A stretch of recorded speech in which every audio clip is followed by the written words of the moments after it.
Right now, we want to welcome back Oswego Mayor Billy Barlow for an update on the fight against the coronavirus in the Port City. Mayor, thanks so much for being here tonight. Thanks for having me. In tracking the virus in Oswego, we know about 57 positive cases across Oswego County. What's the status in the city? Any positive trends? Are you starting to see some progress in the fight against the coronavirus? The situation in the city is consistent with the trends that we're seeing for Oswego County, and that's that we're really not seeing a huge influx of new positive cases despite continuing to increase the number of tests that are being administered. So again, that's a really encouraging sign, and we hope that that trend continues, and not only continues here in Oswego County, but throughout Central New York and New York State. All right, knowing that you've got some encouraging signs. Last time we talked, you had enacted a stop the spread, stay-at-home order, banning non-essential travel, essential shopping only, social distancing rules, closing playgrounds. Are you going to be easing any of those restrictions anytime soon?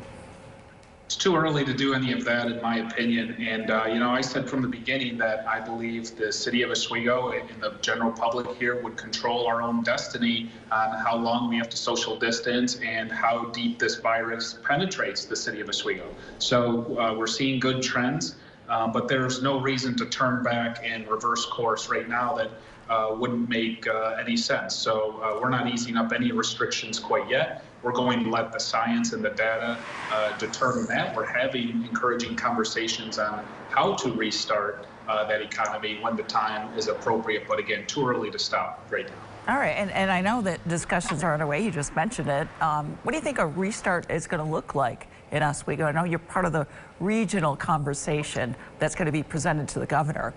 So how are you preparing, and what do you think that will look like? Yeah, so we were on the phone with County Executive Ryan McMahon, who's done a great job leading not only Onondaga County, but I think, in my opinion, he's been the leader for all of Central New York. So I appreciate being included in the discussion, and I think it's right to be included in the regional discussion. So as those discussions develop, I'm encouraged, and I think it's right that we're all talking the same language, and the phone call today was encouraging. I think we all have the same thought in our head. So he tasked us with dividing up by county, making some notes, and thinking, putting on paper the way we think county by county is the best way to go. And then we'll reconvene, compare all the notes, and really determine the strategy from there. But in general, I think it's going to be just as the knob and the valve was slowly shut off. I think it's going to be the same when we go back online and restart. I don't think it's going to be a flip of the switch. Matter of fact, I know it isn't. It'll be a slow turn of that valve, and I think we'll have to go, very slowly, incrementally, as we begin to open up certain types of business. I'm not so much focused on the regional geographic approach to it. I think the most sensible and reasonable way is to talk about the type of activities and use that we think we can begin to restart and approach it in that way. All right, and I know tonight you're going to be holding a virtual town hall, so we'll talk about that. And I bet one of the questions is going to be what's being done to prevent any more flood damage in the Port City.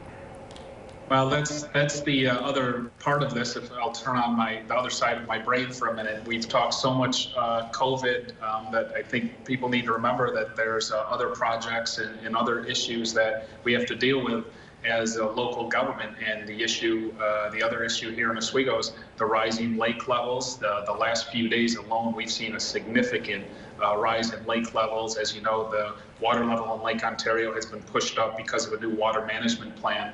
And it's caused over $5.5 million of damage here. So we're actually in the middle of starting the projects and the construction that's been deemed essential because of the danger and threat the water levels pose. So that construction's started. We're managing that, and it's going to be a real complicated, messy summer down at Wright's Landing Marina, but we're going to do our best to manage both topics, COVID and the high water levels at the same time. All right, time to give yourself a plug. Tell everybody what time they can tune in for your virtual town hall.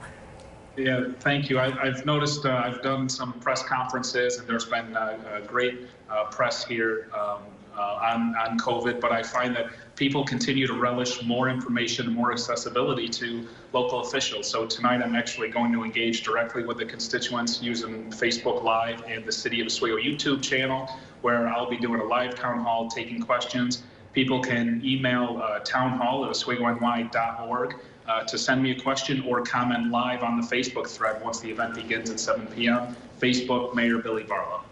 Yeah, that's so important. We got to keep the information flowing. Oswego Mayor Billy Barlow, thank you again for taking time out for us tonight. Thanks for having me.